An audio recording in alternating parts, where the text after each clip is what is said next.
Hey guys, I'm Shaft with Polygon Gaming, and welcome to today's cast. Here on the top left hand side of Abyssal Reef, in the blue Terran trunks, representing Sloth Esports Club, it's xKawaiian.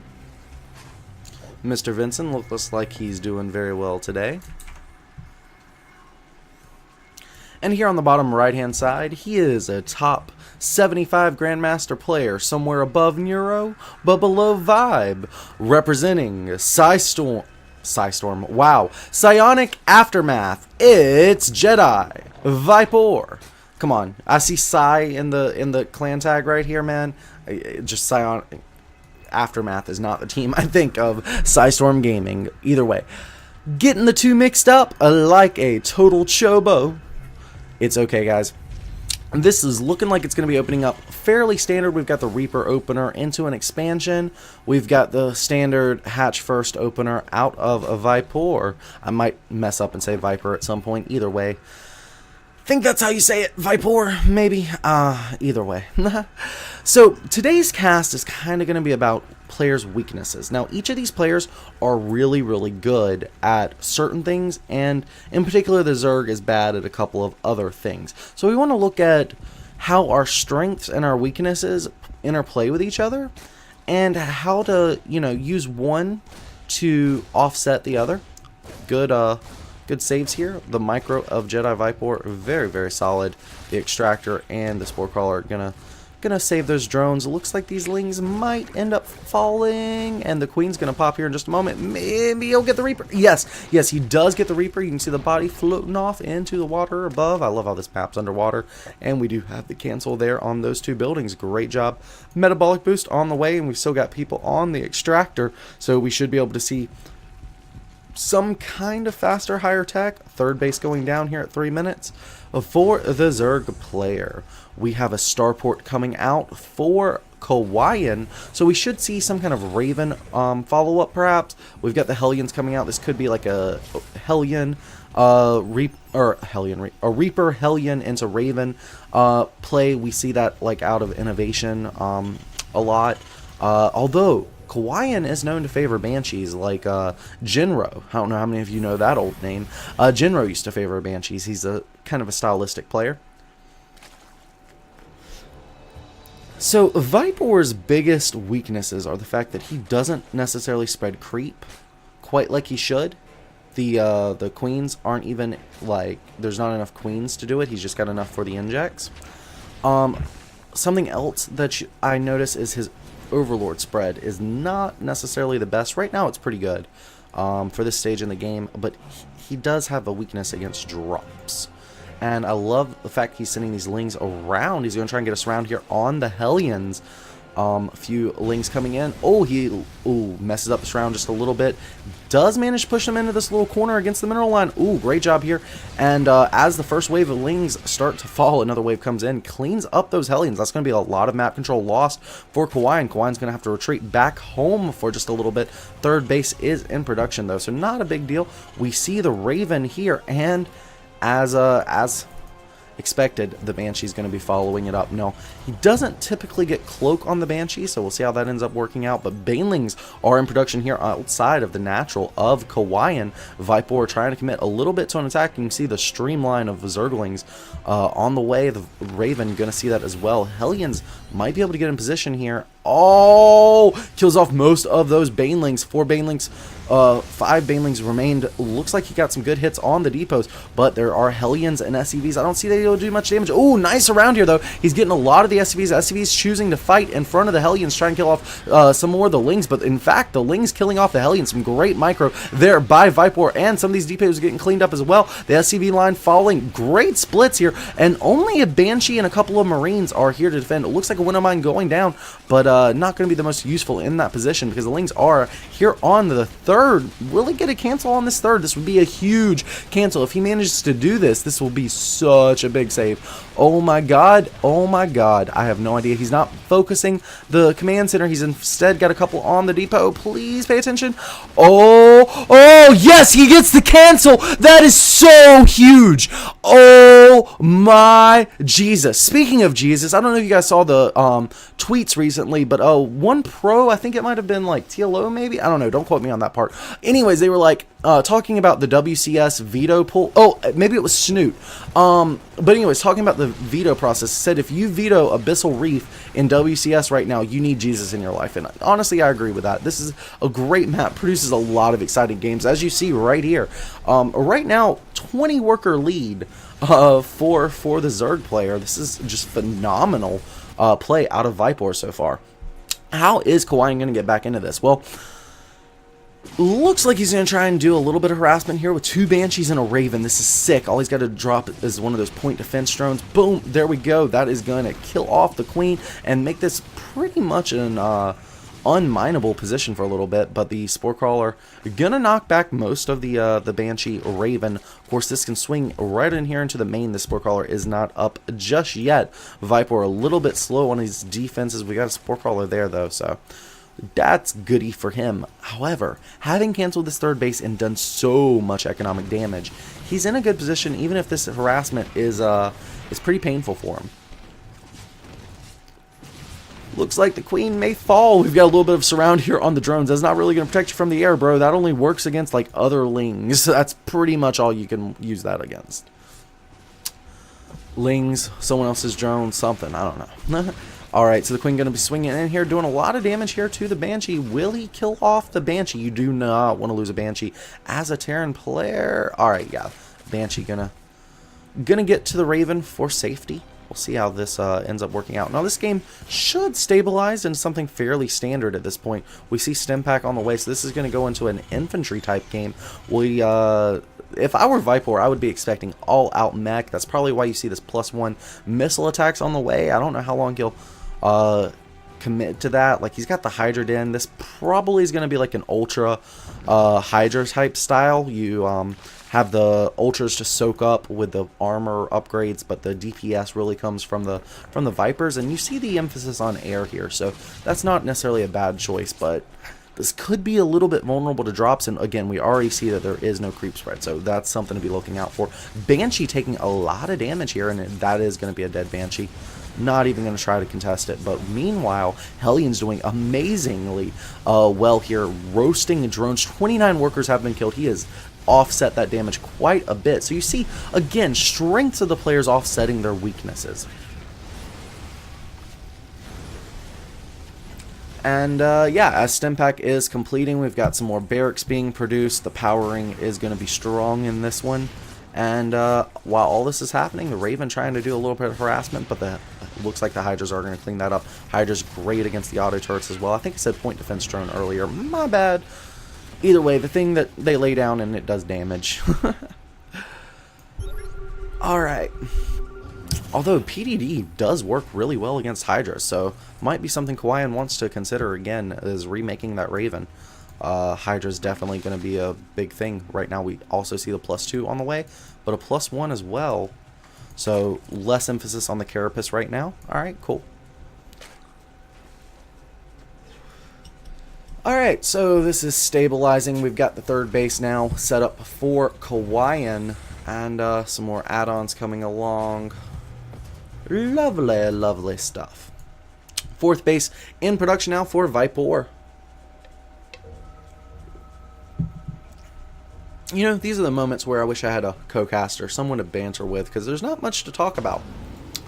This is the moment in the game where everything's just going to stabilize, and we've got two medevacs coming along here, and it is going to be intercepted right here by this Overlord. But again, we were talking about the weakness of the Overlord spread by Vipor. He actually would want to see this quite a bit sooner, and this is the first awareness he's going to have of it. I think this army will be able to knock it back sufficiently, but he does lose the Overlord.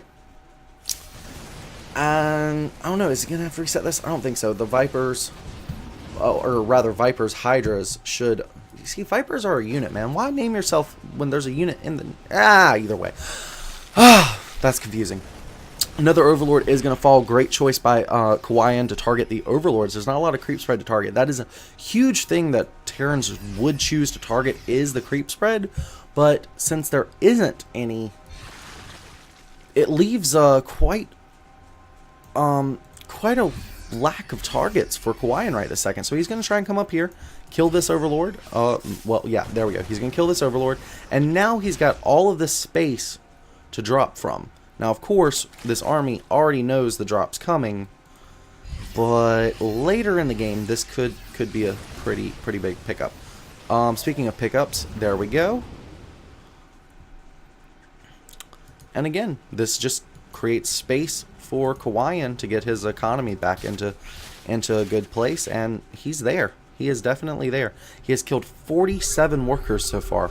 That is insane. 47 workers. That means 108 workers have been made by Vipor this game, not counting, you know, things that have turned into buildings. Good use of the banelings there. Not ideal. You don't really want to trade gas that much, but any trade right now is going to favor Vipor, and the Hydra is cleaning up the important medevac, leaving the not so important one. By important, I mean it had stuff in it.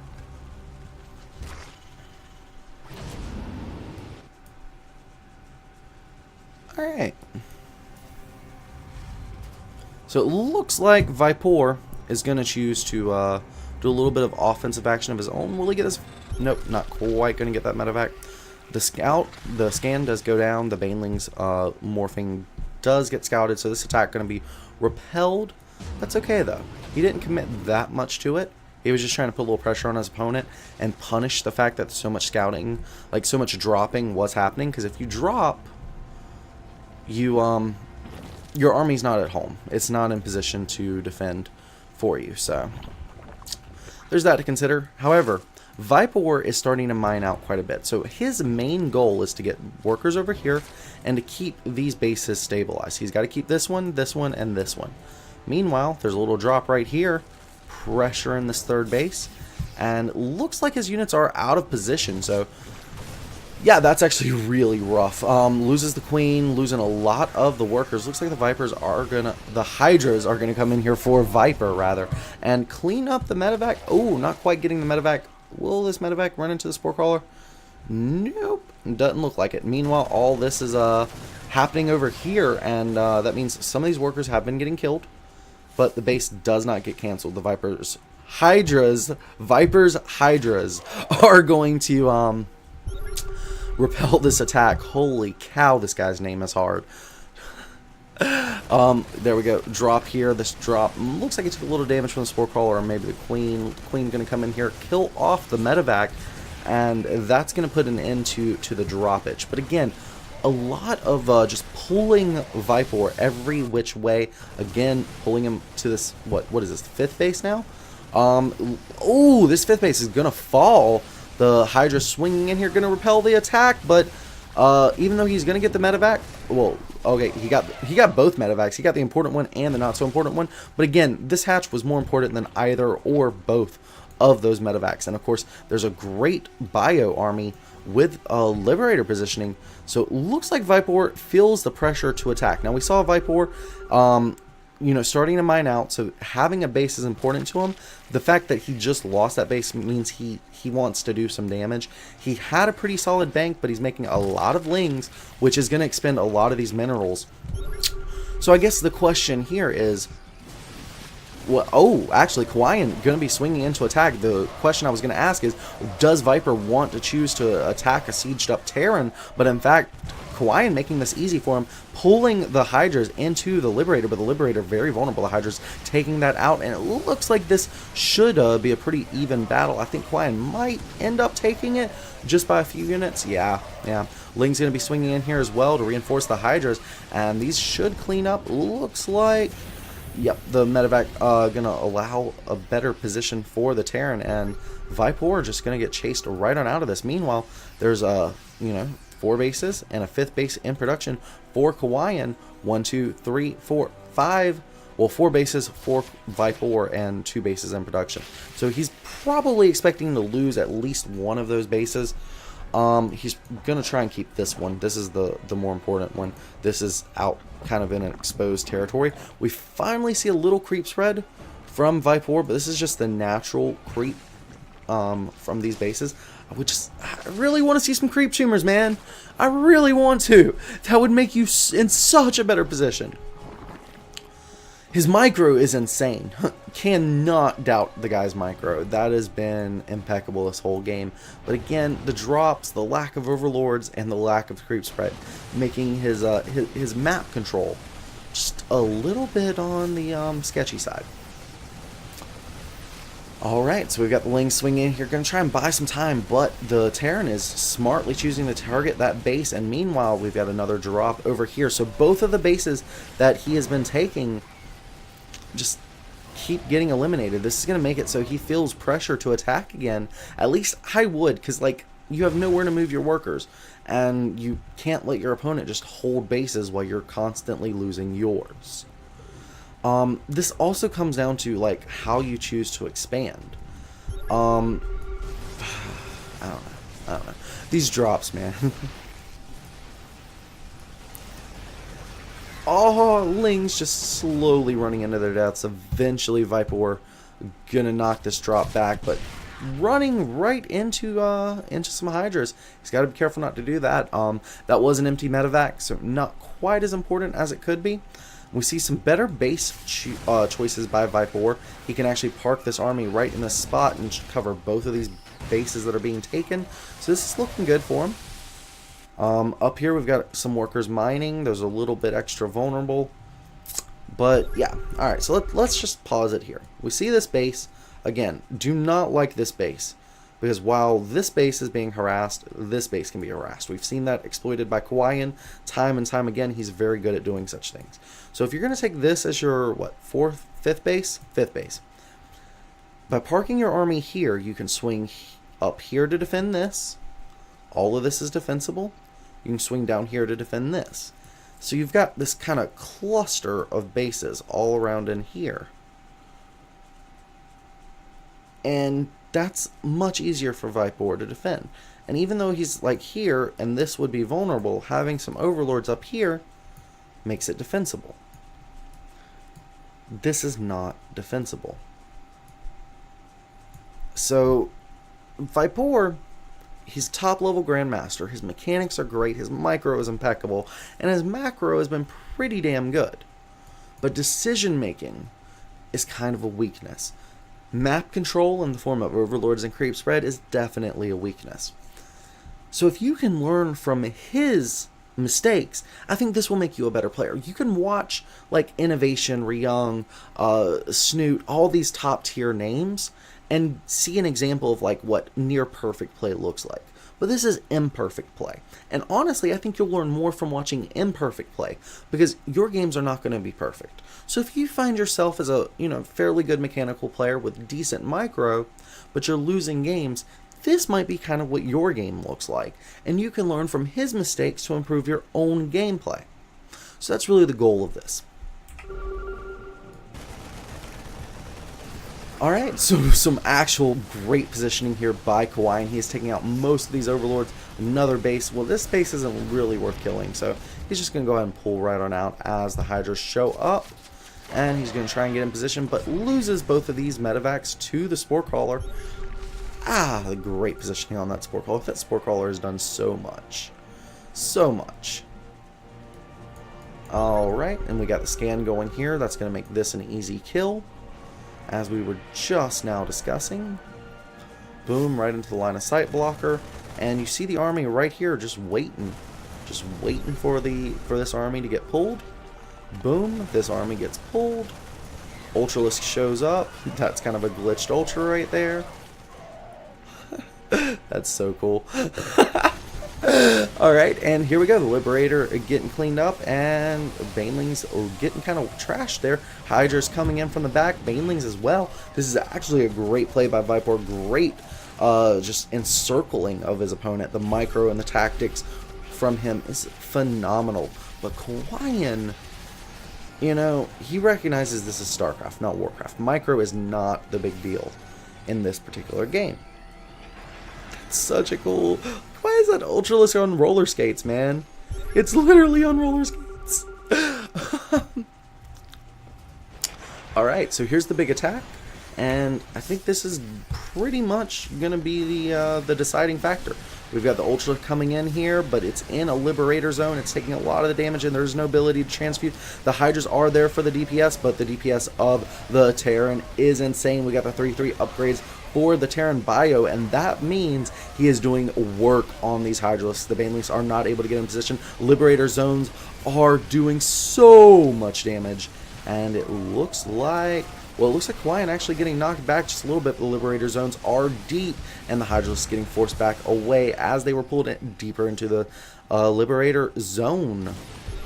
And there's not that much minerals right now for Vipor to try to defend this. This was not a great time to attack, but honestly, with the fact that he has lost so many bases, that was the best time there is. Now, xKawaiian's still around 600 APM. His opponent was less than 100. I feel like Vipor may recognize that this could be a lost game for him. And here we go. This last attack setting up outside of the 4th base for Vipor. When are the Liberator zones going to go down? Alright. Liberator's a little bit late getting in a position, but the Widow Mines are coming in. Going to try and burrow. They're actually just... Yeah, they're going to burrow all the way over there. They're just taking over the creep. And there is the GG out of JediVipor, representing Psionic Aftermath very, very well. That was an amazing game. But xKawaiian coming out on top. Guys, if you think replays like this are useful for both learning to be a better player, for analyzing your own mistakes, please let me know in the comments. Also, you know, if you would like this to take more of an entertainment type bent as opposed to an educational one, let me know. I'll try and be more entertaining and talk more about the storyline and the narrative and just the exciting things going on in that game. I've taken more of an analytical approach here lately, so just let me know what you're looking for. What kind of daily content would you like to see? Because as you guys are aware, Polygon Gaming is going daily. I'm going to try and have one at least like crazy replay like this cast every single day. In fact, I've got probably about 50 replays played in the last week alone off of sc2replaystats.com. They are an amazing website. Make sure you check them out. They've, you know, sponsored us in the past, giving away free accounts and stuff, and apparently a lot of players are uploading their North American Grandmaster replays there, so check them out. Go to sc2unmasked.com to see the like top, you know, Grandmaster players. There's a link to their SC2 replay stats accounts where they're uploading their private replays. You can check those out. I'll try and put a link in the description if YouTube will let me. But meanwhile, guys, stay awesome. Let me know what you'd like to see, and I'll see you guys tomorrow. Bye-bye. If you want to be notified when we release videos like this, please make sure you hit the subscribe button. If you don't know where that is, I'm not going to teach you how to use the internet. There's probably no hope for you.